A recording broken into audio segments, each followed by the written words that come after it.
Here are 10 must-have games for the Neo Geo Pocket Color.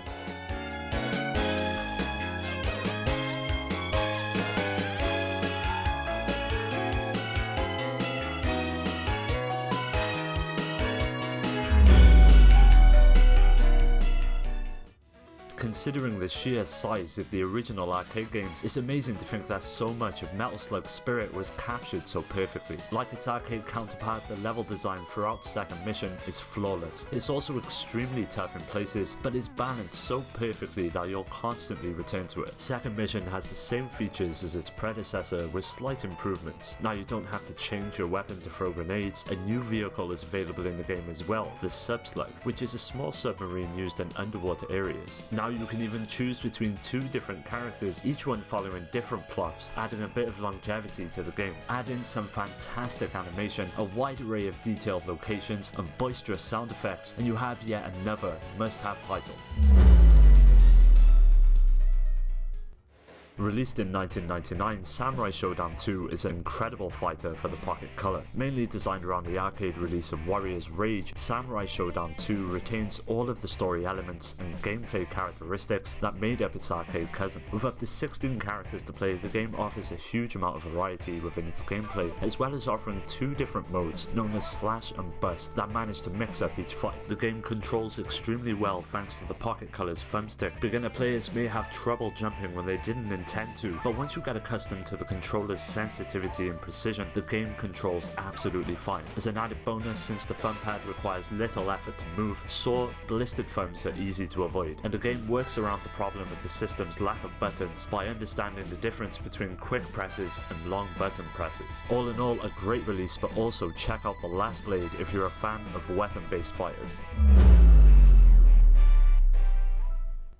Don't be tricked into buying the original black and white version, this is the one you want. Like Neo Turf Masters, Pocket Tennis features cute character design, instantly accessible gameplay, and some increasingly tough opponents. Sadly, due to the handheld nature of the release, the animation isn't quite as good as some of the later Pocket titles available, but what's on offer is perfectly acceptable. And besides, it's the actual gameplay that's important, and on that level, Pocket Tennis succeeds incredibly well. With 4 different areas and over 8 characters to choose from, the game offers plenty of variety as well as the ability to play against a human opponent, adding plenty of longevity to the game in the process. If you're looking for a fun, pick up and play title, Pocket Tennis is one to put on your list.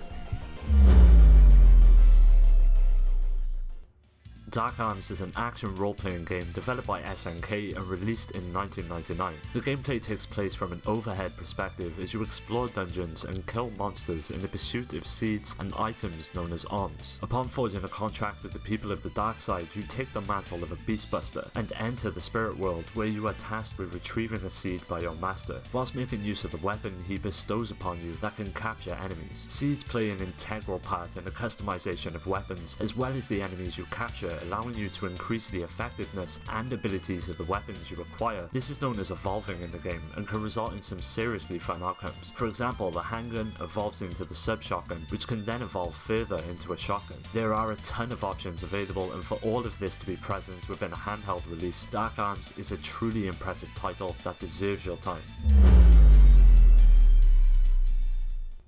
A side-scrolling shooter developed by Success, Cotton was released on the Pocket Color way back in 2000. Originally an arcade game, Cotton is a fantastic port that offers a faithful conversion of the original in terms of gameplay. As you can imagine, due to the nature of the handheld system, a lot of the features and details were scaled back in order to make it run efficiently, but that is by no means something that makes this version bad. You take control of Cotton, a young witch, as you are tasked with taking out a variety of monsters through the various levels that make up the game. As you would expect, you can collect power-ups to enhance your arsenal and unleash more powerful attacks upon the enemies. All in all, a great shooter for the Neo Geo, and one to definitely try out if you're a fan of the genre.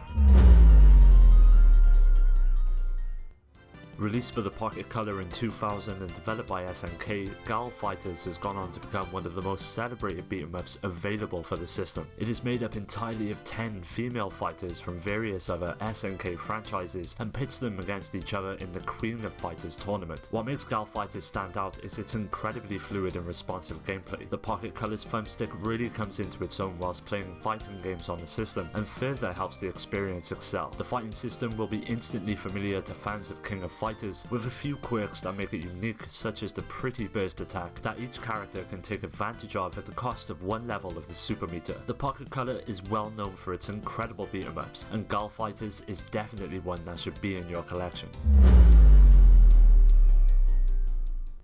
Puzzle Link is an incredibly fun tile matching game. As the player, it is your job to link together 2 or more of the same block type in order to demolish the growing stack of squares as you make your way through up to 8 levels consisting of various rounds. It's easy to write Puzzle Link off as an awkward variation of Tetris, but the more I played Puzzle Link, the more I liked it. You need to think and react quickly to connect the right colours. Often you'll get one side under control, only to discover the other side is quickly piling up. The linking of squares is made possible by firing a piece of pipe that amounts to the size of one square from a player-controlled launcher at the bottom of the screen. Depending on which block you hit determines the type of link you make, but thankfully there is also a cancel option to get you out of some sticky situations. What makes this game even more enjoyable is the inclusion of chain reactions, which are more the rule than the exception. I like how they unfold slowly enough for you to enjoy them. You can be on the edge of oblivion, and then a single well-placed pipe can bring the entire wall down, with up to 3 modes on offer, all with their own take on the formula. There is plenty to sink your teeth into. If you're looking for a fun puzzle title to waste a few hours on, Puzzle Link is the one for you.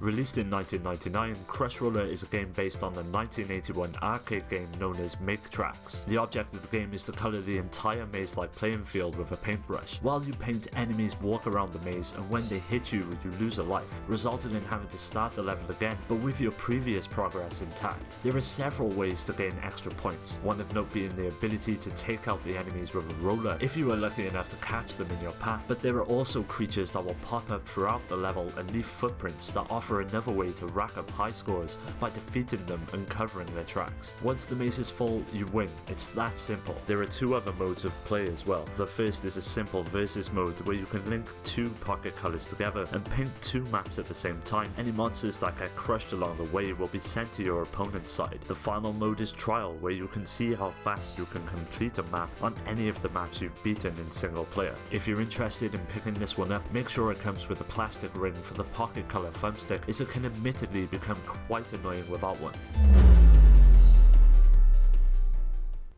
Sonic's Pocket Color debut was met with substantial praise due to the highly detailed conversion that SNK managed to pull off. Everything is here. The incredibly smooth gameplay, catchy music and level design everyone has come to expect from the series, as well as a 2-player mode that pits you against each other. The goal of the game is to clear a zone by sweeping enemies with spin jumps whilst collecting coins. Each zone is divided into an Act 1 and 2, with a boss battle awaiting you at the end of the second act, and if you're lucky enough to snag more than 50 rings, you are transported to a special stage that offers a different perspective on the gameplay. There are a ton of extras included with the release, such as a puzzle mode and trial mode, as well as your standard Sonic experience. Essentially, Sonic Pocket Adventure is absolute handheld perfection and one of the best games for the Pocket Color.